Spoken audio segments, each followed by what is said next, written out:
আজকে আমি আর শিল্পা যাচ্ছি একটু পুরী বেড়াতে, জগন্নাথ দেবের দর্শন করে আসবো।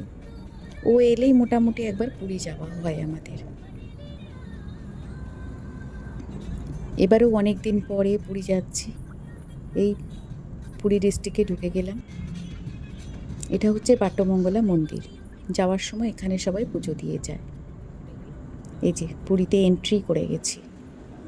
এন্ট্রি করেই আমাদের এত জোর খিদে পেয়েছিল, একটা সাউথ ইন্ডিয়ান হোটেলে বসে দুজনে মশালা ধোসা খেলাম। তারপরে চলে গেলাম বিচে। বিচ আমাদের দুজনেরই প্রচণ্ড ভালো লাগে।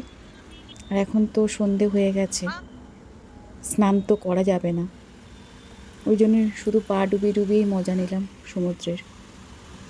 আর এটা আমরা সন্ধেবেলার দিকে এলে শুধু পা ডুবিয়ে ডুবিয়েই মজা নিয়ে থাকি। সকালের দিকে এলে অবশ্য স্নান করি, বাট অনেক দিন হলো সকালে আর আসা হয় না।